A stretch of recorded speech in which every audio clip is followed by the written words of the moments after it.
हाय, आपके साथ मैं हूँ Surabhi Sharma. India TV YouTube channel subscribe करिए, बेल आइकन दबाएं।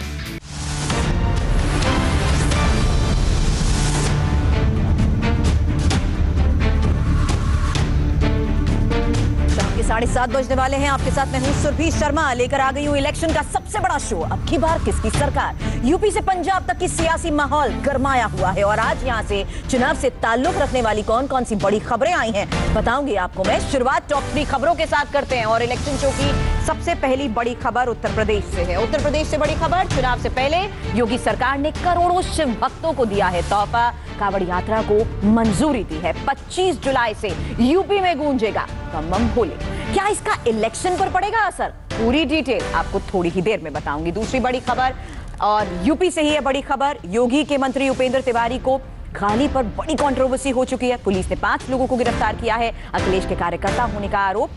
समाजवादी पार्टी बोल रही है कि अपनी बातें भी याद करें उपेंद्र। सबसे बड़ी खबर पंजाब से है इस वक्त, जहां कैप्टन वर्सेस सिद्धू की जंग पर फाइनल फैसला सोनिया गांधी लेने वाली हैं। और कुछ ही देर पहले 10 जनपद पर अमरिंदर सिंह ने सोनिया गांधी से की है मुलाकात। इस मुलाकात की एक एक डिटेल हमारे पास है। क्या कहा? पंजाब के मुद्दे पर मिलने आया था। कैप्टन सिद्धू से झगड़े पर कुछ भी नहीं बोले हैं कैप्टन अमरिंदर सिंह। तो फिलहाल इस वक्त की ये सबसे बड़ी खबर। और इस बीच सबसे बड़ी खबर आ रही है कि कल शाम 6 बजे मंत्रिमंडल विस्तार होगा। एक बार फिर से बता दें, इस वक्त ये बड़ी खबर आ रही है। कैबिनेट एक्सपेंशन को लेकर इंडिया टीवी के पास एक एक डिटेल है, लेकिन इस वक्त ये सबसे बड़ी खबर है कि मंत्रिमंडल विस्तार अब कल शाम 6 बजे होगा। अभी हमारे संवाददाता हमको पल पल का अपडेट दे रहे थे कि कैबिनेट एक्सपेंशन को लेकर किस फॉर्मूले के तहत क्या क्या फैसले लिए जा रहे हैं, कौन कौन से इसमें नाम शामिल है, एक एक डिटेल हमारे पास है। लेकिन इस बीच आपको यह बता दें कि कल शाम 6 बजे मंत्रिमंडल विस्तार होगा और 6 बजे ही शपथ दिलाई जाएगी। 6 नए मंत्री इसमें शपथ लेंगे। कौन कौन से होंगे वो मंत्री, एक एक डिटेल अब से थोड़ी देर में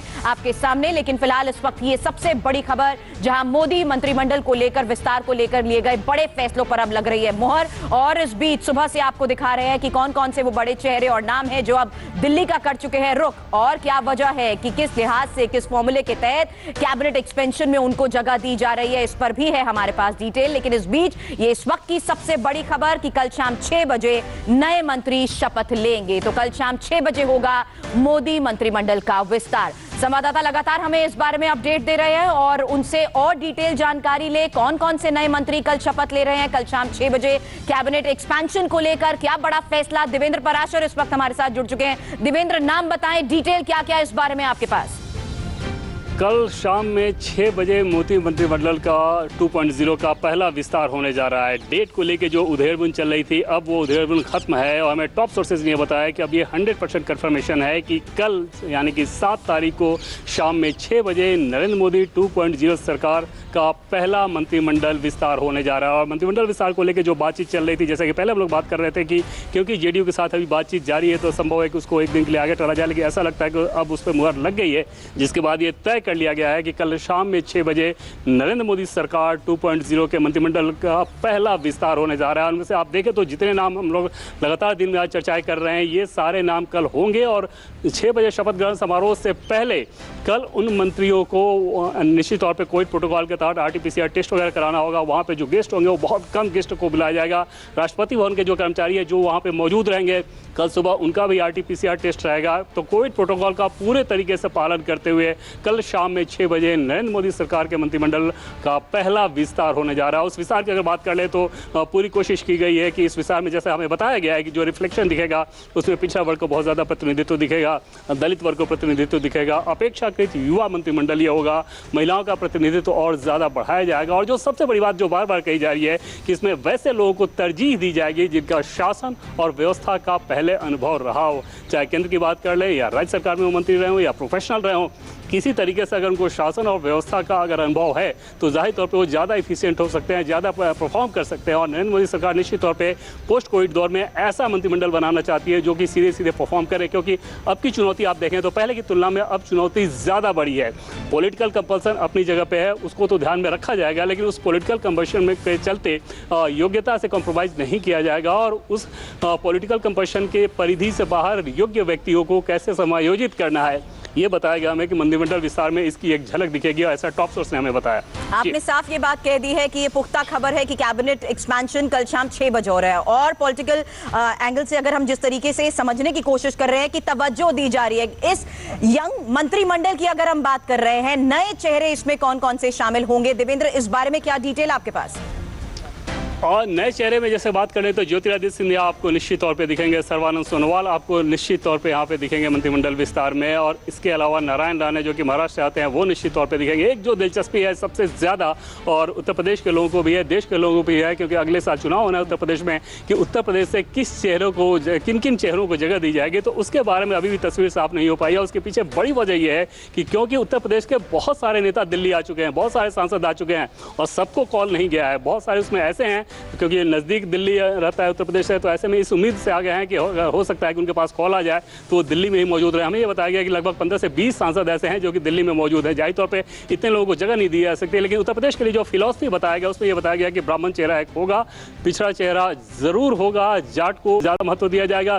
तो यहाँ पर निश्चित तौर पर क्योंकि अगले साल चुनाव होने हैं, तो उत्तर प्रदेश से जिन नामों को शामिल किया जाएगा उसमें वो रिफ्लेक्शन भी दिखेगा। हाँ, वहाँ पर ये ज़रूर दिलचस्पी रहेगी कि जैसे ब्राह्मण चेहरे की अगर बात करें तो 4-5 ब्राह्मण चेहरे ऐसे हैं, जैसे ऋचा बहुगुणा जोशी की बात कर लें, हरीश द्विवेदी की बात कर लें, रमापति त्रिपाठी की बात कर लें, या अजय मिश्रा की बात कर लें, इनमें से किसको जगह दी जाती है, या सुब्रत पाठक को जगह दी जाती है। तो ये तस्वीर अभी पूरी तरह से साफ नहीं हो पाई है। मध्य प्रदेश में एक और दिलचस्पी होगा जो थावरचंद गहलोत जिन्हें कर्नाटक का गवर्नर बना दिया गया है, क्या वीरेंद्र कुमार जो कि मध्य प्रदेश से ही आते हैं, टीकमगढ़ के आते हैं, 6 बार के सांसद हैं, दलित समुदाय से आते हैं, PhD होल्डर हैं, क्या उन्हें जगह दी जाएगी थावरचंद को रिप्लेस करते हुए, उस जगह की आपूर्ति करने के लिए? ये इस पर भी अभी तस्वीर साफ नहीं है, लेकिन पॉलिटिकल कॉरिडोर में इस बात को लेकर चर्चा जरूर है कि संभव है कि वीरेंद्र कुमार को वहाँ पे जगह दी जाए। इतना तय है कि कल जो मंत्रिमंडल विस्तार होगा वो पिछड़ा वर्ग और शेड्यूल कास्ट लिहाज से ज्यादा प्रतिनिधित्व वाला दिखेगा। और बड़ी बात यह कि जाति और धर्म से अलग वैसे नेताओं को मंत्रिमंडल में जगह जो अपने क्षेत्र में बड़े हैं, जो और लोगों पर ज्यादा असर डाल सके। जी निश्चित तौर पे वो तो एक क्राइटेरिया रहेगा ही कि जो ग्राउंड से कनेक्टेड नेता हैं उन्हें तरजीह दी जाए, और जो कि जनता के बीच रहे। आप प्रधानमंत्री नरेंद्र मोदी का कोई भी संवाद देखें, पिछले दिनों जो उन्होंने संवाद किया था, चाहे पार्टी के नेताओं की बात कर लें, या मंत्री समूह के अलग अलग ग्रुप की बात कर लें, या पार्टी संगठन के चाहे उपाध्यक्ष हों, महासचिव हों, या मोर्चों के अध्यक्ष हों, इन सबसे जब उनका अलग अलग समय पर सेशन हुआ था, जो संवाद हुआ था, सबको वो यही सीख देते थे कि जनता के बीच ज़्यादा से ज़्यादा रहें, उनसे कनेक्टेड रहें, उनको जानें और उनको अपनी बात बताएं। अगर केंद्र सरकार कुछ अच्छा कर रही है, केंद्र सरकार की कोई योजना है, तो इस योजना से उन्हें कैसे फ़ायदा हो सकता है, ये बात उन्हें लगातार बताते रहें, और जो फीडबैक उन्हें उनसे मिल रहा है उस फीडबैक को ऊपर सरकार तक पहुँचाए। तो एक एफिशिएंसी ज़्यादा बढ़े, ये PM मोदी की लगातार कोशिश रहती है, और निश्चित तौर पर कल का जो मंत्रिमंडल विस्तार होगा उसमें भी उसकी झलक दिखेगी। और अब तो जैसा कि पहले मैं आपको बता रहा था कि पोस्ट कोविड दौर में चैलेंज ज़्यादा बढ़ा है, चुनौती ज़्यादा बढ़ी है, और वहाँ पर ये और महत्वपूर्ण हो जाता है कि सरकार में ऐसे लोग शामिल हों जो कि परफॉर्म कर सकें। जी। और क्या क्या जिम्मेदारियां किसे मिल सकती हैं, इस बारे में क्या डिटेल आपके पास? क्योंकि जिस तरीके से ये खबरें पहले ही आ चुकी हैं कि संभावित मंत्रियों का दिल्ली आना शुरू हो चुका है, ऐसे में कौन कौन से चेहरे, कौन कौन से नाम, और उनको क्या क्या रिस्पॉन्सिबिलिटीज मिल सकती हैं, देवेंद्र? देखिए, महकमा की अगर आप बात कर लें, मंत्रालय की बात कर लें, तो जब शपथ हो जाएगा तब भी ये तस्वीर साफ नहीं रहेगी। एक बार जब शपथ हो जाएगी उसके कुछ घंटे के बाद ये तस्वीर साफ होती है कि किसको कौन सा महकमा दिया जाएगा। हाँ, इतना ज़रूर समझ में आता है कि नेताओं के प्रोफाइल के हिसाब से या उनके अपने एक्सपीरियंस के हिसाब से उन्हें वैसा पोर्टफोलियो दिया जाएगा। जैसे आप सर्बानंद सोनोवाल की बात कर लें तो प्रोफाइल भी बड़ा है, पूर्व मुख्यमंत्री हैं और अनुभव भी है उनके पास, तो वैसी स्थिति में उनका महकमा महत्वपूर्ण रहेगा। ज्योतिरादित्य सिंधिया ऑलरेडी अनुभवी हैं, पॉलिटिकली हाई प्रोफाइल नेता हैं, तो उनका महकमा निश्चित तौर पर महत्वपूर्ण रहेगा। Narayan Rane politically heavy weight हैं, अनुभवी हैं, तो उनका प्रोफाइल निश्चित तौर पर महत्वपूर्ण रहेगा।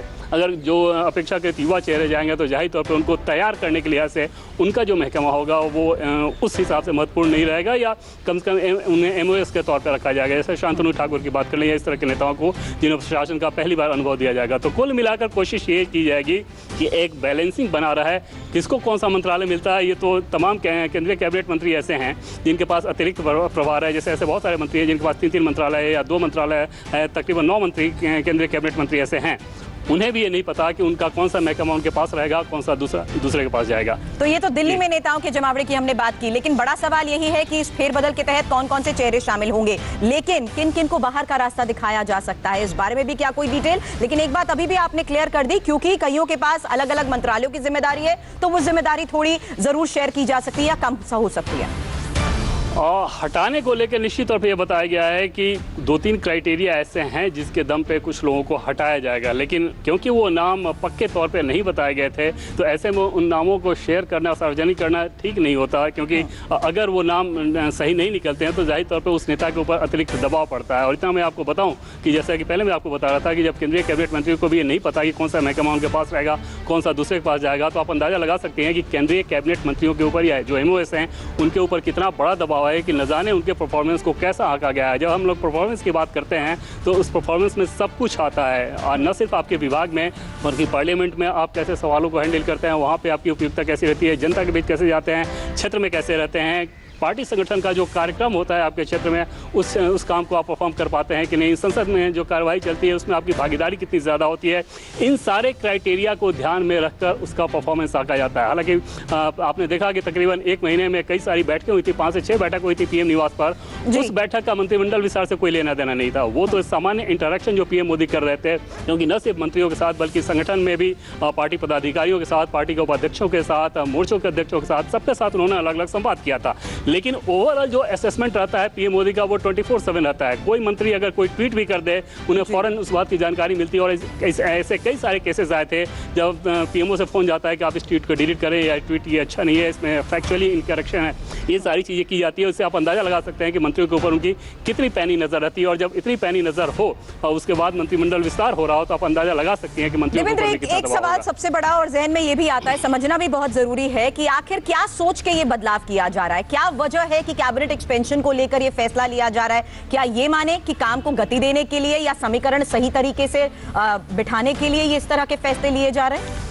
और कोई एक वजह नहीं है, इसके 4-5 कारण हैं। जैसा कि पहले तो सबसे पहली बात मैं आपको बताऊं कि 9 केंद्रीय कैबिनेट मंत्री जिनके पास 2 से 3 मंत्रालय हैं, कुछ कैबिनेट मंत्रियों की आप बात करें जैसे रामविलास पासवान या अकाली दल छोड़ के चले गए, शिवसेना के मंत्री बाहर चले गए तो वो जगह खाली है। तीसरी चीज़ की JDU जैसा सहयोगी दल उसे शामिल करना है। चौथी चीज़ की आगे और प्रतिनिधित्व आपको देना है। तो इन सारे फैक्टर्स को ध्यान में रखते हुए ये मोदी मंत्रिमंडल का विस्तार होगा, क्योंकि कोरोना की वजह थी, कोरोना के चलते आपने देखा कि पिछले तकरीबन 1.5 साल से कोरोना से देश जूझ रहा है, तो उसके चलते ये मंत्रिमंडल विस्तार और ज़्यादा लंबा खींचा, अदरवाइज ये शायद पिछले साल ही हो गया होता। और एक बड़ी वजह आपने ये भी बताई क्योंकि कई मंत्रियों के पास एक से ज़्यादा पोर्टफोलियो हैं, ऐसे में उसको लेकर भी ये फैसला हुआ।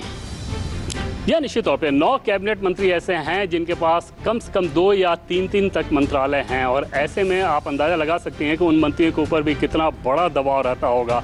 उन मंत्रियों के नाम की अगर आप बात कर लें तो नितिन गडकरी, पीयूष गोयल, रविशंकर प्रसाद, स्मृति ईरानी, हरदीप सिंह पुरी, ये सारे वो कैबिनेट मंत्री हैं जिनके पास कई महकमे हैं, प्रकाश जावड़ेकर। तो ऐसे में उन मंत्रियों के ऊपर से भी दबाव और दायित्व का बोझ निश्चित तौर पर कम किया जाएगा ताकि एफिशिएंसी को और ज़्यादा बढ़ाया जा सके। क्योंकि आपके पास देवेंद्र इस बारे में पूरी इंटरनल इंफॉर्मेशन भी है कि किस लिहाज से फैसले लिए जाते हैं। मेरा सवाल है कि किन किन राज्यों पर ज्यादा फोकस किया गया है। उत्तर प्रदेश की अभी थोड़ी देर पहले हमने बात की, आने वाले दिनों में वहां चुनाव है, साथ ही हमने देखा महाराष्ट्र और बंगाल पर भी ज्यादा फोकस रहा। जी हाँ, उत्तर प्रदेश पे सबसे ज़्यादा फोकस दिखेगा। और बीजेपी संगठन के लिहाज से अगर बात कर लें तो उत्तर प्रदेश निश्चित तौर पे पार्टी के लिए वो एक चिंता का सबब है, इस लिहाज से कि अगले साल वहाँ पे चुनाव होने हैं, और इतने बड़े प्रदेश में अगर विधानसभा चुनाव होने हैं तो उस चुनाव के जो नतीजे होंगे 2024 में जो लोकसभा चुनाव जब होगा तो वो उसके मोमेंटम को सेट करेंगे। अगर बीजेपी बहुत कंफर्टेबली उत्तर प्रदेश विक्ट्री करती है तो जाहिर तौर पर 2024 का मुकाबला बहुत आसान हो जाएगा, और उस लिहाज से ये बहुत ज़रूरी है कि उत्तर प्रदेश में फूक फूक कर कदम रखा जाए। अभी उत्तर प्रदेश के प्रतिनिधित्व की बात कर लें तो लोकसभा और राज्यसभा मिलाकर दोनों तकरीबन बीजेपी के पास 80 सांसद होंगे, और उनके पास मंत्रियों की बात कर लें तो सिर्फ 8 मंत्री हैं। एक मुख्तार अब्बास नकवी रामपुर से आते हैं उत्तर प्रदेश के, लेकिन वो सांसद झारखंड के हैं, और उनमें से 2 कैबिनेट हैं, 2 इंडिपेंडेंट चार्ज हैं और 3 MOS हैं। तो कुल मिलाकर अब ये कोशिश ज़रूर होगी कि उत्तर प्रदेश को का कुछ ऐसा समीकरण साधा जाए ताकि जो उसकी पॉलिटिकल मैसेजिंग है वो भी बेहतर जाए। पॉलिटिकल मैसेजिंग पर देवेंद्र आगे आपसे करेंगे इस बारे में और बातचीत, क्योंकि यहाँ जिस तरीके से बीजेपी नेतृत्व के साथ सहयोगी दलों की बैठक हुई उसके बाद भी क्या बड़े फैसले लिए गए हैं और किन सहयोगी दलों को ज्यादा तवज्जो दी गई है, इस बारे में डिटेल आपसे जानेंगे। तो मोदी मंत्रिमंडल का कल शाम 6 बजे होगा विस्तार। बड़ी खबर पर और डिटेल अपडेट के विस्तार का समय तय हो गया है। कल शाम 6 बजे नए मंत्रियों का शपथ ग्रहण होगा। 20 से ज्यादा मंत्री शपथ ले सकते हैं। देवेंद्र पराशर हमारे संवाददाता इस वक्त हमारे साथ बने हुए हैं। देवेंद्र, नरेंद्र मोदी ने किस तरह से हाल ही के दिनों में वरिष्ठ मंत्रियों के साथ भी लंबा मंथन किया है और पार्टी स्तर पर भी लगातार बैठकें हुई हैं। आपसे थोड़ी देर पहले हमने किन राज्यों पर फोकस की बात की, लेकिन अब सवाल है किन सहयोगी दलों को तवज्जो देने की यहां पर बात हो रही है। देखिए, पहले एक चीज़ एकदम क्लियर कर लें कि जो 7LK में प्रधानमंत्री मोदी की मंत्रियों के समूह के साथ जो बैठक चल रही थी, उस बैठक का मंत्रियों के असेसमेंट के लिहाज से कोई बहुत ज़्यादा मतलब नहीं था, क्योंकि उसमें मंत्रियों को ये भी कहा जाता था कि आप पीएमओ के बारे में भी क्या जानते हैं ये बताइए। और आप अंदाज़ा लगाइए, क्या देश के गृह मंत्री अमित शाह वहाँ मौजूद थे तो क्या उनका भी असेसमेंट हो रहा था? राजनाथ सिंह वहाँ एक दिन गए थे तो क्या उनका भी असेसमेंट हो रहा था? वो एक इंटरेक्शन था और उस इंटरेक्शन का इस असेसमेंट से कोई लेना देना नहीं, क्योंकि प्रधानमंत्री मोदी, जैसे कि पहले मैंने आपको बताया था कि 24/7 अपने लोगों पर नज़र रखते हैं और वैसी स्थिति में वो असेसमेंट एक कंटिन्यूस प्रक्रिया थी। और पिछले शनिवार और रविवार को जो 13 घंटे का मंथन हुआ था, असली निर्णय वहाँ पे हुआ है। उन 13 घंटों में इन मंत्रियों का जो पूरा प्रोफाइल था, जो सांसदों का जो पूरा प्रोफाइल है या जिन मंत्रियों को हटाया जाना है, इन सारी चीज़ों को लेकर उसमें चर्चा चली है। तो कुल मिलाकर आप कह सकती हैं कि कल जो 6 बजे विस्तार होगा उसमें 13 घंटे की मशक्कत की सीधे सीधे झलक दिखेगी। रह गई बात सहयोगियों की, तो निश्चित तौर पर बीजेपी के लिए एक बड़ी चिंता का सबब यह है कि जो पॉलिटिकल नैरेटिव खड़ी करने की कोशिश की जाती है और जो विपक्षी बार बार आरोप लगाते हैं कि अहंकारी पार्टी है, किसी को अपने साथ नहीं रखती, खासतौर पर अकाली दल और शिवसेना के अलग होने के बाद, तो उस नैरेटिव को काउंटर करने के लिए बहुत ज़रूरी था ताकि 2024 में कोई ऐसा माहौल ना बनाया जाए कि बीजेपी अलग थलग रहने वाली पार्टी। और अभी आप देखें तो केंद्रीय मंत्रिमंडल में सिर्फ रामदास अठावले की पार्टी RPI है जिसको प्रतिनिधित्व मिला हुआ है। तो ऐसे में अपना दल की अनुप्रिया पटेल वो एक तय नाम माना जा रहा है। इसके अलावा JDU, जो कि ऑलरेडी बिहार में दोनों दल साथ हैं, मौजूद इसके, क्योंकि पिछली बार प्रतीकात्मक प्रतिनिधित्व की बात कही गई थी तो उस समय नीतीश कुमार ने ये कहते हुए एतराज़ कर दिया था कि अगर इसमें मैं किसी एक नाम को भेजूं तो मेरा पॉलिटिकल मैसेजिंग खराब चला जाएगा मेरे राज्य में, और उस लिहाज से नीतीश कुमार ने तब मना कर दिया था।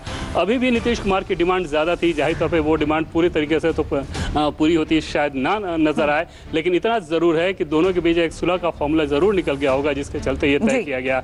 और अब कल जब मंत्रिमंडल का विस्तार होगा तो अपना दल JDU तो दोनों दिखेंगे।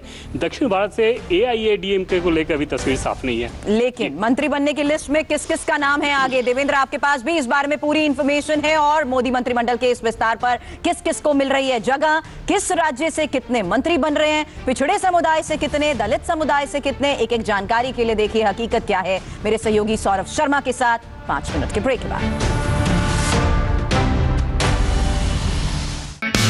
हाय, आई एम सुरभि शर्मा। खबरों से अपडेट रहने के लिए India TV YouTube channel subscribe करिए, साथ में बेल आइकन जरूर दबाएं। जुड़े रहें इंडिया टीवी के साथ।